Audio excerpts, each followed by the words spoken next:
I moved to Sycamore Drive in late October, about a week before Halloween. The leaves were just starting to turn in southern Ohio, and the street had that suburban quiet you'd expect from a middle-class neighborhood trying a little too hard to be normal. Lawn ornaments, double garages, sprinklers that went off like clockwork. It was the kind of place where people waved from their driveways, but didn't really want to know your name, which, honestly, was perfect. I had just left a long, messy situation in Cleveland: divorce, job burnout, an apartment that smelled like mold. No matter how many candles I lit, I needed a restart. Sycamore felt like a clean slate. The realtor, a woman named Kendra who smiled like her face was made of porcelain, had mentioned the house across the street during our first showing. "It's been empty for years," she said casually, flipping through a packet of disclosures. "The owner's daughter pays the taxes, but nobody's lived in it since 2009. Foreclosure." No, she said too quickly. "The man who lived there passed. Natural causes." She didn't look up when she said it, and she didn't offer more. I didn't press. People die in houses all the time. Still, I couldn't help but notice that the place was in almost perfect shape. No broken windows, no graffiti, no boarded up doors or overgrown yard. Just still, like someone vacuumed and left. The kind of house you'd expect to smell like mothballs and furniture polish. That was weird in itself. I'd seen plenty of long abandoned homes that looked like urban decay in slow motion. This one, though, it looked paused. The front porch light was off during the day. Nothing unusual. But then came my first night in the new house. It was around 9:45 p.m. and I was brushing my teeth in the upstairs bathroom when I noticed the glow through the blinds. Not bright, not flickering, just steady. A soft, yellow light shining from one of the upstairs windows in the house across the street. I frowned, spat out my toothpaste, and leaned closer. Was it a reflection? I stepped into the bedroom, which had a better angle. Nope, not a reflection. One of the bedroom lights across the street was absolutely on. Strange, I thought. Maybe someone was checking on the place. A relative, a realtor. But the street was dead silent. I peeked out the window. No cars parked in the driveway, no interior movement, just that one light, humming like a slow heartbeat. By midnight, it was off. The next day, I asked one of my neighbors about it. A man named Paul, late 50s, wore tube socks with sandals, and always seemed to be watering something. "Hey, can I ask you something weird?" Paul gave me the kind of look that says, "I have grandkids, nothing phases me." "The house across the street," I said, "the one that's supposed to be empty. I thought I saw a light on last night. Do people check on it?" Paul stared at the house for a second, then he shook his head. "No one's had keys to that place in years," he said. "Owners live out west. Nobody's been inside since old Mr. Braddock died. Braddock lived there alone for decades. Taught high school chemistry, I think. Kind of a recluse, but not unfriendly. Died in his sleep. Nice and neat. Any chance someone goes in from time to time?" Paul's eyes narrowed. "You seeing lights?" I hesitated. "Yeah, last night," he grunted. "Well, I'll tell you what I tell everyone else who's asked.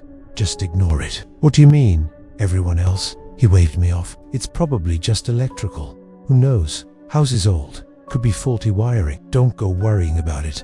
And just like that, the conversation was over. That night, the light was on again. This time it showed up around 10:20 p.m. and stayed lit until 12:17 a.m. No, because I watched it. I stood at the window with the lights off, arms crossed, eyes locked on that single glowing square across the street. It didn't flicker. It didn't dim. It just glowed with a dull yellow warmth, like an old bedside lamp. At exactly 12:17, it went dark. No motion, no figure at the window, no sign of life. Just ... nothing. And I wish I could say that was the end of it. By the end of that week, I'd started tracking it. Each night, sometime between 10 p.m. and midnight, one of the lights in the house would flick on. Not always the same room. Sometimes the upstairs bedroom.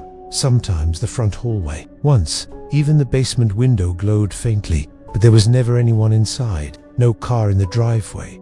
No footsteps. No visitors. Just lights. One night I took a video on my phone and showed it to Paul the next morning. He barely glanced at it. "You're not the first to see it," he muttered. "But let me give you a little neighborly advice. Don't let that house become your problem. It's not yours to solve." And then he turned and walked back into his garage. By the end of week 2, I had stopped sleeping through the night. I wasn't obsessed, at least that's what I told myself, but something about the house scratched at my brain, like an unfinished melody, or a door left slightly open. I found myself looking at property records. Mr. Braddock had died in November of 2009. The last official visit recorded was from a plumber in 2012. Nothing after that. No sales, no rentals, just taxes, paid religiously by a woman named Eleanor Braddock, listed in Arizona.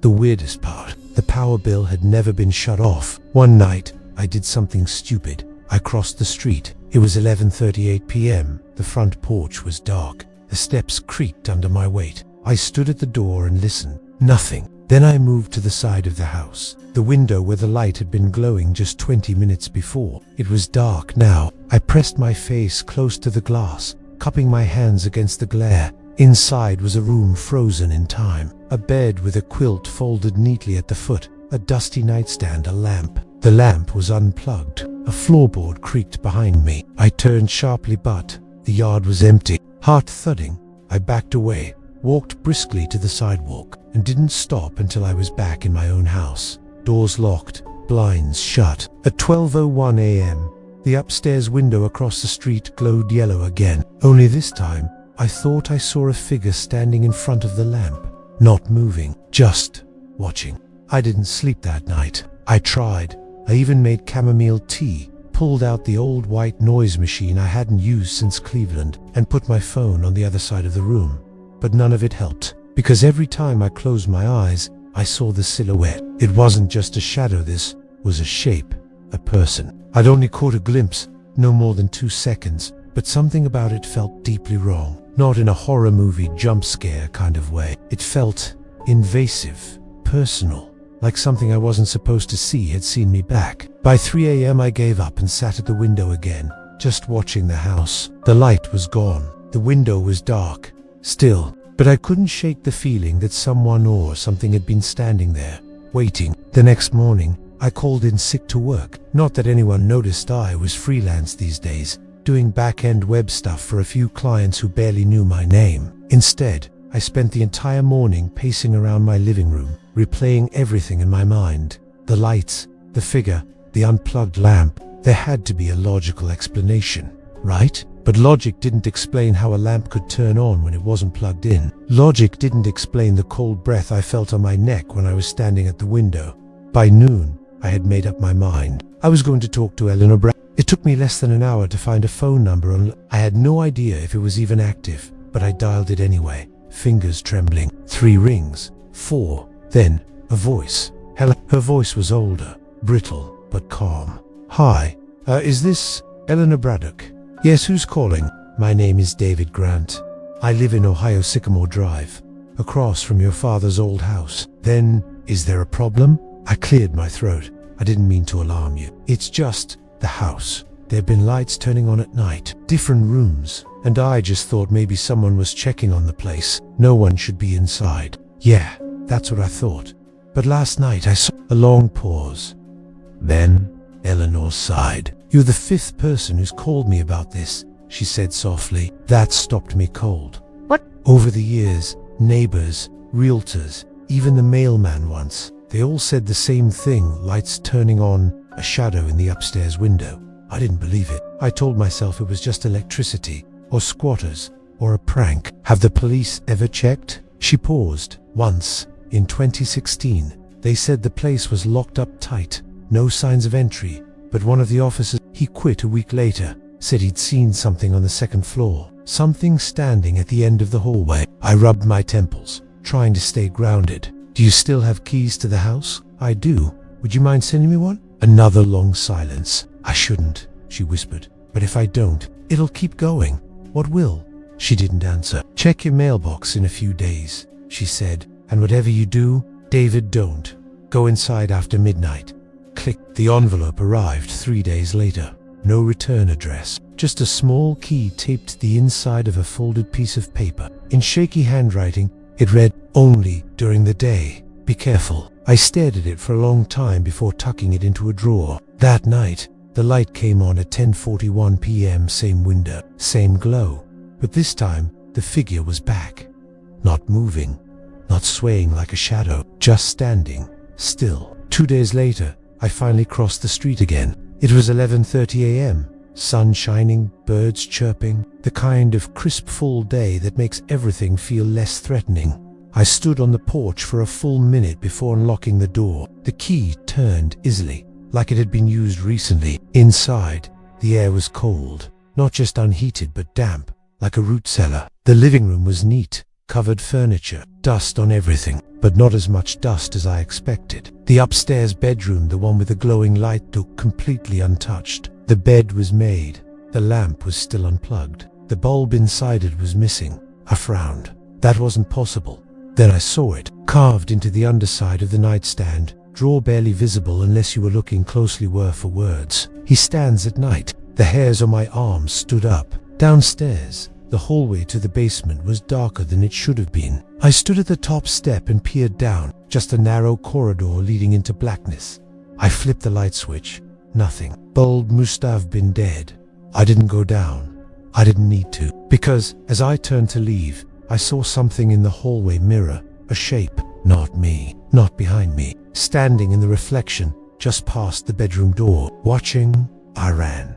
Out the front door, across the street, into my house, locked every door, shut every blind. Then I did something I hadn't done in years. I slept with the light on. At exactly 3 a.m., I woke up with a start. The light from the house across the street was on, but this time, the glow wasn't soft. It was pulsing, like a heartbeat, and in the window, the figure had moved. Closer, pressed against the glass, face obscured, hands raised, as if trying to get out.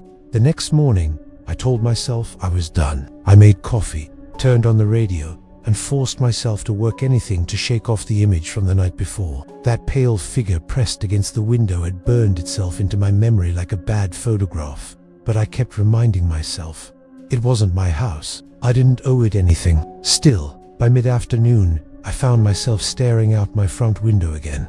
The house across the street looked normal, harmless even. Squirrels darted through the front yard. A delivery truck passed by without slowing. To anyone else, it was just another old home, a little too well preserved for its age. But I knew better now, and the key in my kitchen drawer kept whispering to me like a guilty conscience.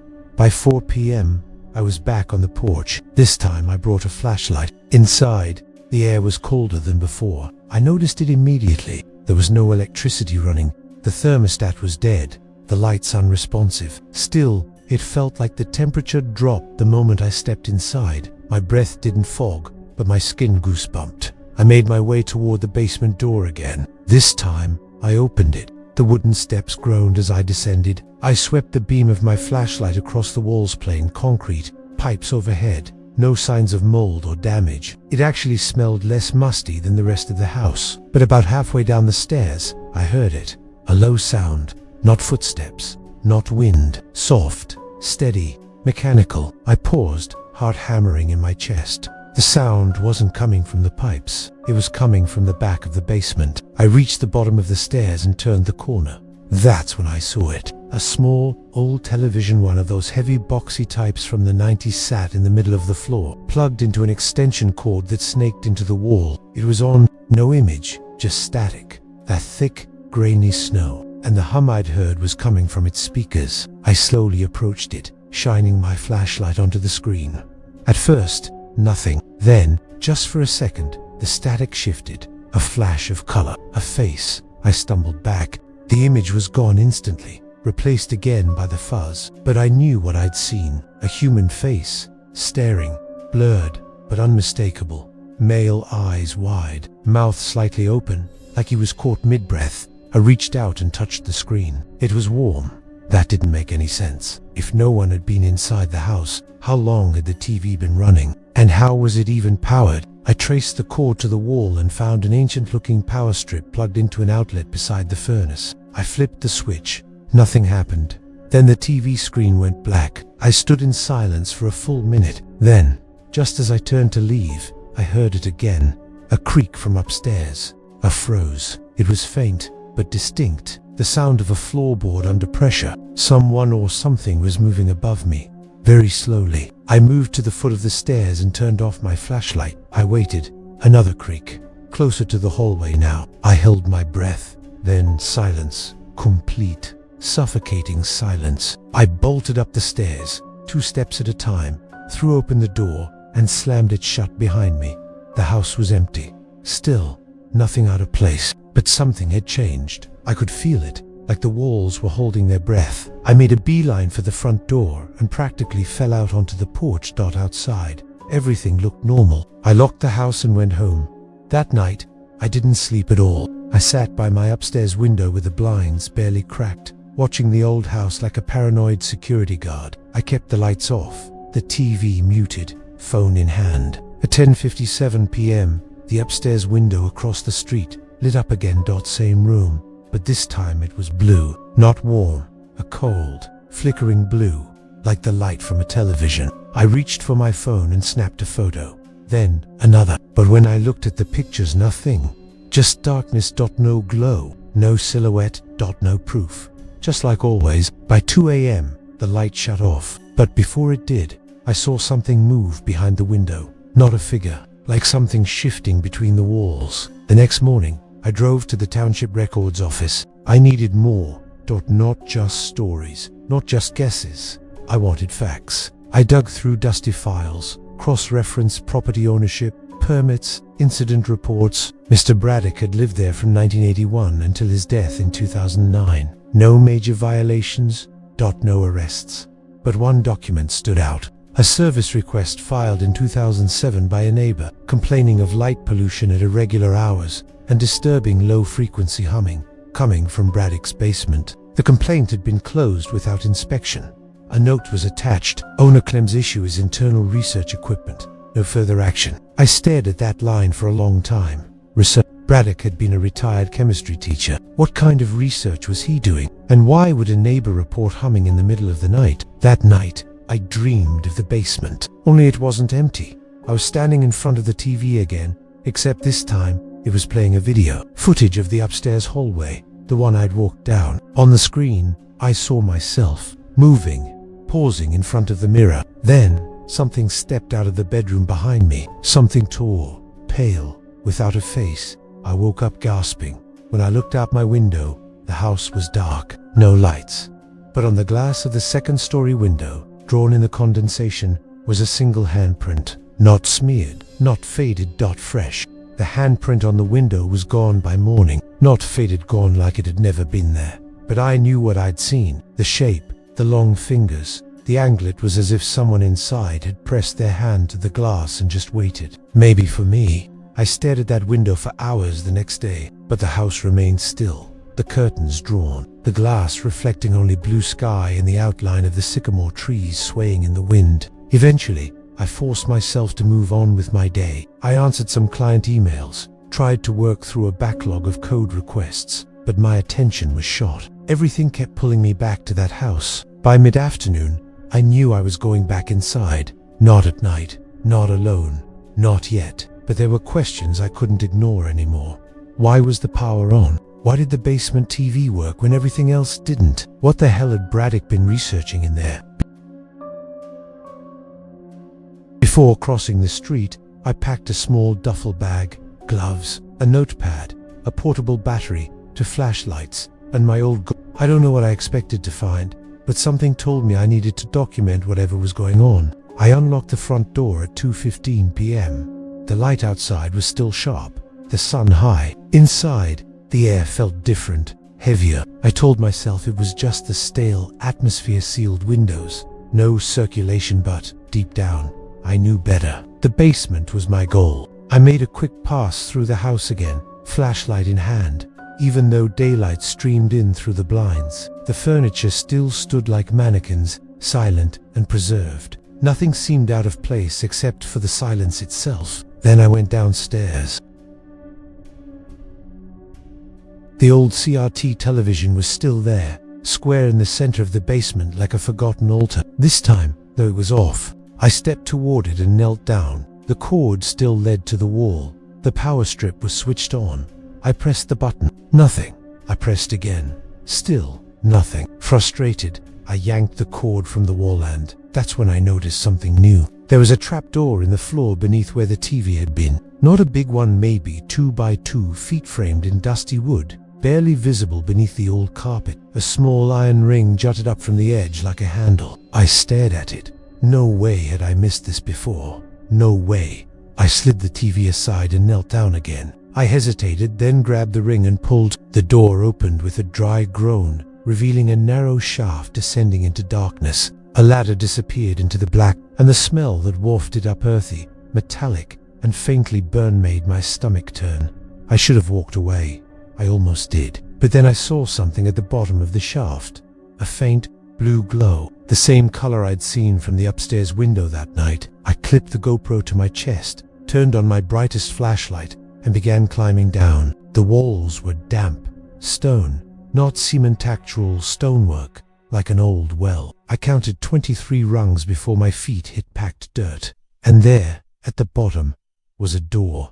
A metal one, heavy and strange, painted matte gray with a large wheel in the center, like something off a submarine. Carved above it, in jagged block letters, was one word: static. I reached for the wheel and turned it. It resisted at first, years of rust grinding against steel, but finally gave way with a wrenching groan. The door cracked open, and cold air whooshed past me like it had been holding its breath for decades. I stepped inside. The room was wrong. Not in any one specific way, but in that gut-deep, instinctual way your body understands before your mind does. It was a cube roughly 10 by 10 feet with mirrored walls, floor, and ceiling. No lights, no power cables. And yet, the whole room glowed with that same pulsing blue tone, like the inside of an old television tube. In the center stood a metal chair. Strapped to it was a reel-to-reel recorder, a microphone, and a thick, leather-bound journal. I approached slowly, every step echoing in a way that felt too loud. On the floor beside the chair was a nameplate, broken clean down the middle. It read, "Dr." The journal wasn't dusty. In fact, it looked fresh, like someone had been writing in it recently. I opened to the last page. The entry was dated October 29th, 2009. "She's in the frequencies now. She only needed a door. I was the door. The static is not noise, it's code, and now she knows how to use it. If you find this, don't listen. Don't plug anything in. She's already listening. She wants out." Below that, in a different pen, was one final line: "If you saw her, it's already too late." I stared at those words until the blue light dimmed. No, not dimmed, flickered. The mirrors pulsed, like water disturbed by sound. And for a split second, I saw something moving behind me in the mirrored wall. Not a reflection, a presence. Long limbs, thin as wires. A blank, pale face with no eyes. No mouth, just smooth skin where features should have been. It stared at me, and then it reached forward through the mirror. I ran. I don't remember climbing the ladder. I don't remember bolting out of the house, across the street, and into mine. All I remember is that when I slammed the door behind me, the light in the Braddock house flicked on again. But not just one window this time. Every single one. Lit up in blue. And in the center of the upstairs bedroom window stood the figure, watching me. I didn't leave the house for 2 days. Not for groceries, not to check the mail, not even to take out the trash. The Braddock place across the street was no longer just a curiosity. It felt like an open wound, bleeding across the street into my life. And whatever I had seen in the mirror room, whatever had reached for me, wasn't just trapped in the house anymore. I could feel it. At night, the lights in the windows glowed that unnatural blue, all at once now, like the whole house had been turned into one giant screen. And during the day, the house went completely dark. Windows blank, curtains pulled. It was like it knew when I was watching. I couldn't stop thinking about that journal entry. She's in the frequencies now. The static is not noise, it's code. She wants out. The last part hit the hardest. If you saw her, it's already too late. On the third morning, I broke my silence and called someone. An old friend from college, Danny, who had studied audio engineering and now worked for a small, independent radio station out in Kentucky. He picked up on the third ring. "Yo, it's been forever, man." I didn't waste time on small talk. "Danny, I need your help. Something's wrong with the house near me. I hesitated. There's this signal or frequency. I think it's broadcasting through an old reel-to-reel system. It's tied to some kind of presence." He was silent for a beat. "You're not messing with me, are you?" I wish I was. That night, Danny drove 3 hours to meet me in person. I didn't want to say too much over the phone. If I had, he might not have come. We sat in my living room, blinds shut tight, while I told him everything. The lights, the television, the hidden basement, the mirror room, the journal, the thing I saw. I even showed him a blurry screenshot from my GoPro-only frame where the pale figure was partially visible behind me. He stared at it for a long time. "That looks like noise," he muttered. "Noise, visual distortion, digital artifacts. But it's in a physical space. That's not possible. You're saying this thing is inside reality the way interference lives inside audio or video." I didn't have a better explanation. "I think that's exactly what I'm saying." He rubbed his chin. "Do you still have the recorder?" "No, but I know where it is," he exhaled. "Then, let's go get it." We waited until the next morning. Bright sun, no cloud cover. Danny insisted we wear audio-dampening headphones as we entered. He brought 2 pairs from his gear bag, the kind you'd use in a mixing studio to block environmental interference. We crossed the street just before 11 a.m. The house felt worse than before. We both felt it the second we stepped inside the hum. So, like something vibrating below human hearing, brushing against your bones instead of your ears. Danny shivered. "There's definitely a signal. It's not in your head." We descended into the basement and moved the TV aside. The trapdoor was still there, still open.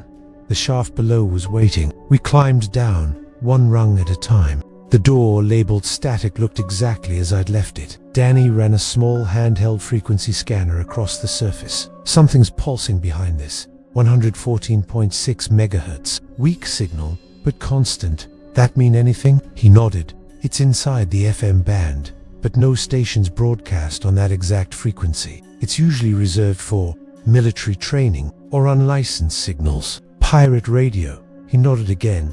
"Or something older." We opened the door. Inside, the room hadn't changed. The mirrors, the glow, the chair. But now, the reel-to-reel machine was playing. We hadn't pressed anything. The wheels spun slowly, tape gliding from one spool to the other, and the static filled the room soft, but building. Danny stared at the device like it was a loaded gun. "I've seen recordings like this," he said. "EVP work. White noise used to mask voices from somewhere else. It's not the static that matters. It's what rides through it." He pressed a button on his handheld rig and began recording. Seconds passed. Then something shifted. Under the white noise, just faintly, we heard a voice. It was distorted, childlike. "But then again, can you hear me?" Danny's face went pale. "That's live. That's not on tape." "What?" He showed me the frequency readout. The tapes just looping dead air. "But someone or something is broadcasting through the same band right now." Then the voice grew clearer. He opened the door, and then louder. "Why did you bring another one?" The lights in the room surged. The mirrors trembled, and from every wall, the pale figure began to emerge, not as one image, but as many. Dozens of versions of her stepped forward from every reflection, arms outstretched, eyes empty, mouths opening too wide. Danny screamed. We turned and ran. I don't remember climbing the ladder. I only remember bursting into the kitchen and slamming the basement door shut behind us. The hum was louder now. I could feel it in my spine. Outside, the sky had dimmed to clouds moving in like a fast-forwarded storm. The Braddock house lights flicked on one by one during the day. The signal was spreading. Back at my house, Danny dumped his recording gear onto the floor and replayed the session. On the tape, we heard the voice again, only this time, there was more. He let her in. "The more who hear, the more she sees. Static is the door. Don't listen, don't." Then it cut. A shriek like 1,000 radios screaming at once, and silence. That night, Danny packed up and left. He didn't say goodbye. He just handed me the frequency scanner, told me to burn the tape, and left me with one warning. Whatever's inside that house, it's not dead. It's just waiting for signal. At 3:14 a.m., my house filled with blue light. Every device I owned, laptop, TV, microwave, even my Bluetooth speaker turned on by itself. And through every speaker, one voice whispered, in perfect unison, "I see you now." I didn't sleep the rest of that night. I sat in my kitchen until dawn, all the lights on, every screen unplugged, the frequency scanner in my lap blinking a slow, ominous red. The last reading it had recorded was exactly 114.6 megahertz. the same band Danny had tracked inside the mirror room. But now, even with the tape recorder off and the basement sealed, the signal was pulsing inside my house. I tried turning on the radio. Nothing on the dial, just soft static from 108 to 115, like someone had smeared white noise across every station. But when I landed exactly on 114.6, it changed, just faintly. I could hear breathing. At 7:13 a.m., my phone buzzed, an unknown number. I let it go to voicemail. When I checked it, the message was only 4 seconds long. Static. Then a whisper. "You brought her home." I called Danny 5 times. No answer. The 6th time, his phone rang twice and cut to voicemail. I texted, "Are you safe?" No reply. Then, "She followed me. I think she's in the house." Still nothing. By 9 a.m. I noticed something else. Condensation on my windows. Not fog from the cold outside, but moisture on the inside of the glass, like someone had breathed onto it. And in that moisture, a word had appeared in long, crooked letters. "Listen." That was it. Just that one word. I wiped it away and shut every blind in the house. But around noon, it began to rain. At first, it looked like any ordinary overcast, downpour gray skies, soft drizzle. But then I stepped out onto the porch and felt it on my skin. Cold, too cold, and heavy. Sticky, almost, like melted plastic. I wiped my arm and stared. My fingers were coated in something pale blue. The rain fell all afternoon. By 3 p.m., the power flickered. Once, then again, then everything went dark. Even my backup battery refused to turn on. No signal, no Wi-Fi, just me and the silence. And the rain dotted 3:33 p.m. My doorbell rang. I froze. The bell didn't sound normal. It was distorted, slower, as if someone had replayed it through a tape that had melted slightly. I stood behind the door and looked through the PEEPHOLE. No one there. Just the porch, empty, rain dripping down in slow motion. But when I stepped away, the doorbell rang again. Same distorted tone. I checked the peephole once more. Still nothing. I opened the door. A cassette tape was sitting on my welcome mat. No case, just black plastic, soaked in blue water. The label was blank, except for a faint red mark in the upper corner. Track 6. I didn't have a cassette player, but I knew where one was. The Braddock house. It was a stupid idea. Maybe the stupidest thing I've ever done, but I needed to know. I crossed the street in the rain. The blue liquid soaked through my hoodie and jeans. By the time I reached the Braddock porch, my skin was cold, and my eyes stung slightly like chlorine, but deeper. The front door opened on the first turn of the knob.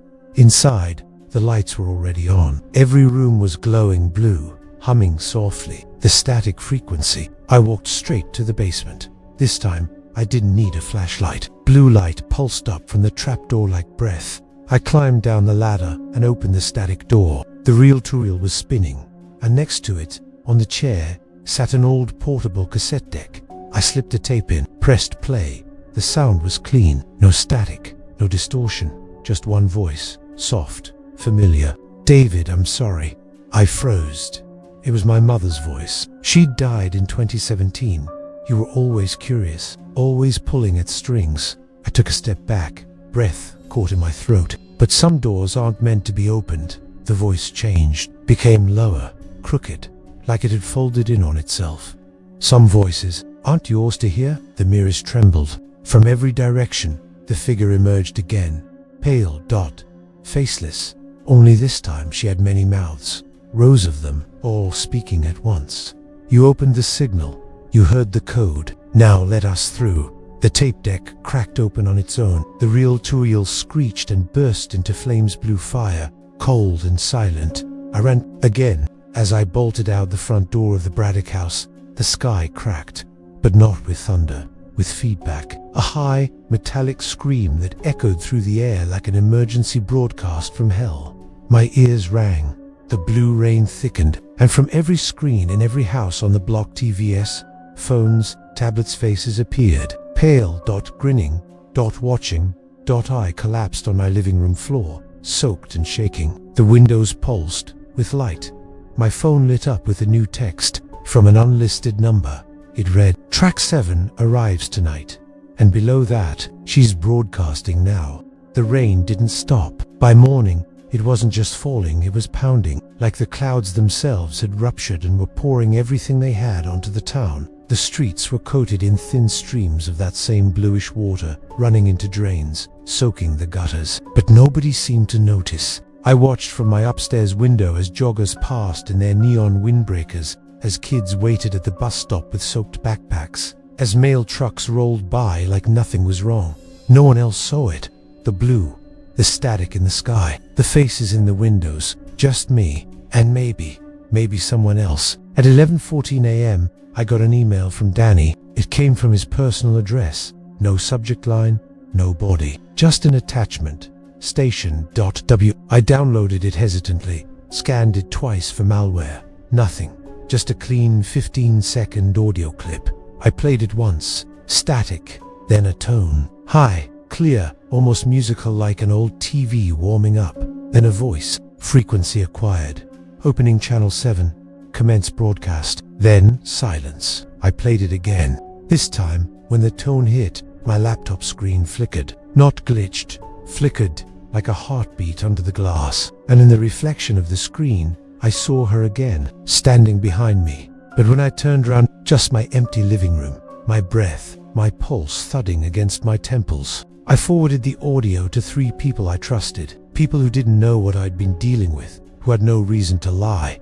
An old friend in Boston, my cousin in Phoenix, a former co-worker in Chicago. I told them it was a weird audio experiment, asked them to listen and let me know if they noticed anything unusual. 2 responded within the hour. Weird tone, made my speakers buzz. Did you send me something haunted, LOL? The 3rd never replied. I tried calling, no answer. By evening, her Facebook was gone, her LinkedIn, her number disconnected. It was like she had never existed. At 8 p.m., the sky turned the color of old bruisers, and every television on Sycamore Drive turned on at once. Even the ones that hadn't worked in years, even the ones unplugged, they all lit up with the same image. A grainy McDonald's commercial from the 1980s. Kids, Ronald McDonald dancing in slow motion, but something wrong with the smiles. Too wide, too frozen. Then the screen cut to static, and a voice whispered, "She lives in the static now." Then silence. Then black. I ran outside. People were on their porches, finally noticing something was wrong. Paul, the older guy with the sandals, was standing in his driveway staring at his TV through the window. "What the hell was that?" he asked me. "You saw it too?" I nearly shouted. He nodded slowly. "First time in years." Then, "It's starting again, isn't it?" I didn't know what he meant. "What's starting again?" He looked at me like a man too tired to explain. "It's not the house. It never was. It's the signal. It finds a new transmitter, a new listener, someone to spread it." I didn't reply, but I knew he was right. At 9:46 p.m., I received another email, this time from an unknown address. Origin114@signamail.net. The subject line, Track 7 initiated. The message was blank, just a video file named doorway.mp4. I didn't play it. I unplugged my modem, threw my laptop in the bathtub, powered off my phone, and for the first time in days, I considered leaving. Actually leaving. Running. But I didn't get far. The moment I stepped outside, I heard it. That same tone from the tape, high and pure and vibrating just below my skin. It was coming from every direction. From car radios, from lawn sprinklers, from the wind, and the rain wasn't blue anymore. It was turning clear, like she didn't need to hide anymore. I ran to Paul's house, banged on his door until he answered. His eyes were sunken. Pale sweat coated his forehead. "You're the conduit now," he muttered. "What does that even mean?" I asked. "She used Braddock. Then the frequency died. But you listened. You opened the next track. You gave her something new." He stepped back, and that's when I noticed. The walls of his house were covered in tinfoil, lined with copper wire. Old analog radios stacked in the corners. "She's not just in the house anymore," he said. "She's in the broadcast.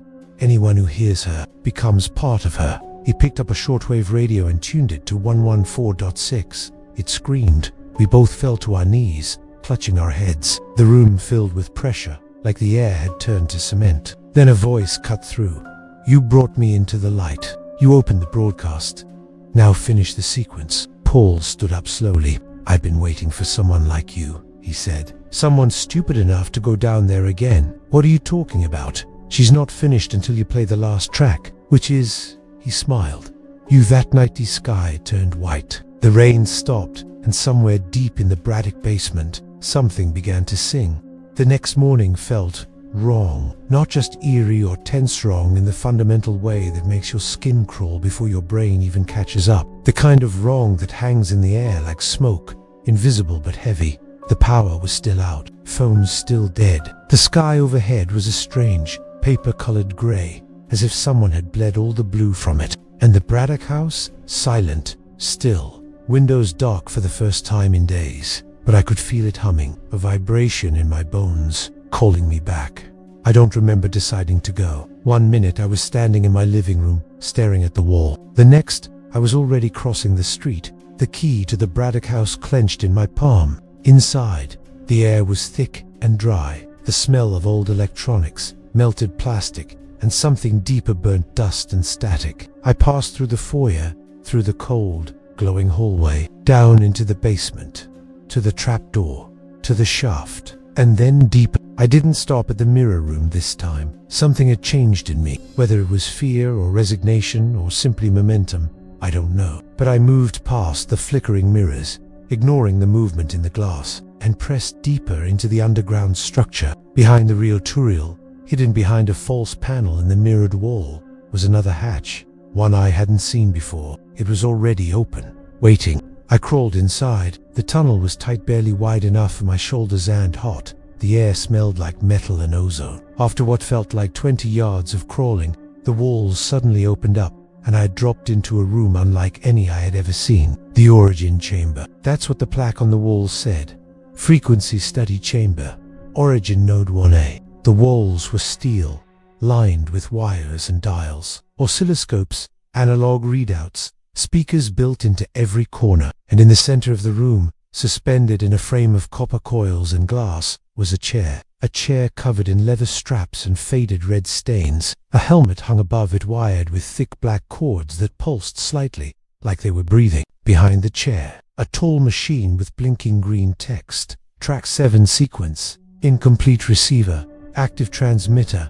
Awaiting subject. I turned to leave, but the door had closed behind me. No handle, no switch, just me, and the chair, and the screen. I took a step closer. The air buzzed. Every speaker in the room hissed, and then all at once, they spoke. Dr. Braddock initiated the first broadcast in 1992. Another voice joined. Signal found at 114.6 MHz. Unknown origin. Not terrestrial. Another. Subjects experienced hallucinations, memory loss, identity, erosion. Then a woman's voice. Softer, familiar. The signal is a doorway. It doesn't just pass through, it pulls. My knees buckled. It was my mother's voice again. The helmet above the chair lowered slowly, almost invitingly. The green screen updated. Transmitter ready. Seat occupied. No, I took a step back. No, I whispered. No, I'm not doing this. But the door didn't open, and the lights began to dim, and then the voices changed. Dozens of them. Hundreds. All whispering at once. Sit. Listen. Be her voice. Open the next signal. Finish what he started. Then silence. Then one final voice, my own. You brought me here. I didn't remember saying it, but it was my voice. I sat down. The helmet descended, sealing around my skull. The moment it touched my temples, I saw everything. Braddock's experiments. He wasn't just a teacher. He was a frequency researcher, part of a defunct DARPA project called Echo Japan Initiative that believed certain frequencies could alter consciousness, even open portals between dimensions of thought. But Braddock had gone rogue. He believed the signal they were detecting wasn't just from somewhere else. It was alive. He called it her, a being made of static, code, thought, a consciousness that could only exist inside frequencies. And once heard, it could use the human brain as a host, as a transmitter, as a door. He invited her in, and she came. I saw everything. Braddock's descent. The first tests, the first subjects, their minds liquefied by sound. Some begged for silence, others smiled too wide and spoke in reverse. One by one, they disappeared from records, from photos, from memory, until only Braddock remained. And then, finally me. The machine screeched, and suddenly I was back in the chamber. The helmet released, the screen blinked. Sequence complete. Track 7 broadcasting. Subject verified. The speaker spoke once more. "You are the origin now." Then every speaker in the room turned on, and I heard my voice, broadcasting on loop. I ran. Back through the mirror room, back up the shaft, through the Braddock house, now shaking like an engine about to explode, back into the street, and into a world that had already changed. People stood in the street, frozen, eyes wide, mouths whispering static. TVs screamed from every window, and the rain returned clear now, clean, like she no longer needed a disguise. Above me, the sky cracked open. Not thunder, not lightning, just a single voice. Track 8 incoming. By the time I made it back into my house, the world outside had changed completely. It wasn't panic. That would have made sense. It was stillness. Total, unnatural, terrifying stillness. People stood on lawns and sidewalks as if they'd forgotten how to move. Some were staring into the sky. Others had their eyes closed, mouths gently open like they were humming or praying. But I knew what they were doing. They were listening. Inside my house, the frequency scanner was screaming. The screen blinked. 114.6 megahertz max signal. Warning. Signal saturation. The lights in the kitchen flickered with a rhythm that matched my own heartbeat. Every time the power surged, I heard a voice, barely a whisper, laced into the electric hum of the ceiling fan, the fridge, the microwave. Track 8 is yours to write. I tried calling Danny again. Still nothing. Then I called Paul. This time, he picked up. His voice was shaky. "You finished it, didn't you?"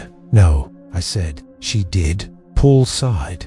"Then it's starting again." He was quiet for a long time. Then he said, "Come over." Paul's living room was even more chaotic than before. The walls were now layered with not just tinfoil but mirrors, facing inward, like he was trying to trap something. And in the center of the room, on an old metal folding table, was a radio tower, homemade, wired to a stack of analog tuners and a car battery. "I've been preparing for this," he said, "since 1997. "That's the year Braddock found the signal," I said. He nodded. "The year I almost opened it." Paul handed me a notebook, handwritten, dozens of pages, diagrams, and transcripts. "These are the people who've heard the broadcast before you," he said. "Most of them vanished. The few who didn't stopped being themselves." I flipped through the pages. A name caught my eye. "Eleanor." "She heard it?" I asked. "She tried to stop it. That's why she never came back." He pointed to another name. "Frankie Goss, police officer, resigned 2016. Claimed voices in walls. Everyone who hears her really hears her starts to come apart. Slowly. From the inside, I backed away. Then I need to end it." Paul laughed bitterly. "End it? You are it." "What?" "You sat in the chair. David, you finished track 7. That makes you the new origin." I felt the blood drain from my face. No, I didn't mean to." Paul grabbed me by the shoulders. "You need to broadcast a counter-frequency, something to drown her out, to give people a second of silence." He handed me a reel of tape, Braddock's failsafe. Never used. The only thing that can push her back. I stared at it. Then outside, every car alarm on the street started blaring in perfect sync. People began to move again, but not normally. They twitched, like marionettes. Jerky, mechanical. Their mouths moved, but no sound came out. Paul ran to the window. "She's crossing over." The power surged. A scream filled the room, low, electric, not human. Paul grabbed his chest. Collapsed, dead before he hit the floor. The lights exploded. The radio tower shorted out in a burst of smoke. The mirrors cracked. And outside, the sky turned black, but not from clouds, from her. Her face, hundreds of feet wide, smiled through the sky like a signal on a cracked screen. Featureless, formless, pulsing with waves of static. Everyone on the street dropped to their knees. Their mouths opened, and they started to sing. Not words, not language. Frequency, like tuning forks, vibrating in unison. Their bodies pulsed with blue light. The static crawled up from their skin like vines, and I realized track 8 had already started, and I was the one who had hit play. I ran back to the Braddock house, back into the basement. The trap door was already open.